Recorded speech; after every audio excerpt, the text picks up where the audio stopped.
Hello အားလုံးပဲမင်္ဂလာပါခင်ဗျာဒီနေ့မှာကတော့ကျွန်တော်မစားရတာအတော်ကြာပြီဖြစ်တဲ့ကျွန်တော်ရဲ့ဇာတိဖြစ်တဲ့ပောက်ခေါင်းမျိုးရဲ့ထမင်းတုပ်စတိုင်ကိုလှုပ်ဆောင်မှာဖြစ်ပါတယ်ကျွန်တော်တို့ကပြည်ထမင်းတုပ်ကြံခင်းထမင်းတုပ်နှက်တလင်းထမင်းတုပ်ဒီလိုမျိုးစသဖြင့်ပေါ့နော်ဒေတာတစ်ခုနဲ့တစ်ခုပါဝင်တဲ့ ingredients တွေပေါ်မှာမူတည်ပြီးတော့ထမင်းတုပ်တဲ့နည်းစနစ်တွေလည်းခွဲပြားခြားနားကြပါတယ်ဒီနေ့မှာကတော့ကျွန်တော်ရဲ့မွေးရက်ဇာတိပောက်ခေါင်းထမင်းတုပ်ကိုကျွန်တော်အလွမ်းပြေလှုပ်ဆောင်မှာဖြစ်ပါတယ်အဲ့တော့ဗီဒီယိုလေးအဆုံးထိလိုက်ကြည့်ပေးပါဦးနော်ကျွန်တော်တို့မျိုးရဲ့ထမင်းတုပ်ကတခြားမျိုးရဲ့ထမင်းတုပ်နဲ့ဘာကွာလဲဆိုရင်ကျွန်တော်တို့ကရှားတိပေါ်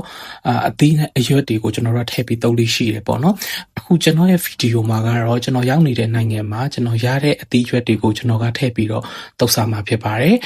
တကယ်ဒီသားစာမှာကတော့ငရမ်းဘလူးရွက်ညောင်ဖူးတင်ပေါ်ဖူးတင်ပေါ်တီကြောင်ရှာတီပဲတီပဲပင်ပေါအာလူတူဖူးမြင့်မောငါဘက်ဒီစားတဲ့အရာတွေကိုပေါ့နော်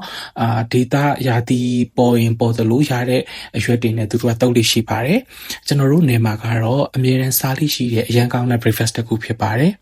ကျွန်တော်တို့ငယ်တုန်းကတော့ကျွန်တော်တို့အိပ်ရမလို့ခင်မှာမိဘတွေကနေပြီးတော့ဈေးမှာဒီထမင်းတုပ်သွားဝယ်လေးရှိတယ်။သွားဝယ်တဲ့အခါကျရင်ထမင်းတုပ်ကို impact လေးနဲ့ထုတ်ပေးတယ်ပေါ့နော်။အဲ့တော့ကိုနိုးလာတဲ့အချိန်မှာစားရင်ဒီ impact နဲ့တင်လေးနဲ့အရန်ကိုစားလို့ကောင်းတဲ့ထမင်းတုပ်ဖြစ်ပါတယ်။အဲ့တော့ဒီနေ့မှာကျွန်တော်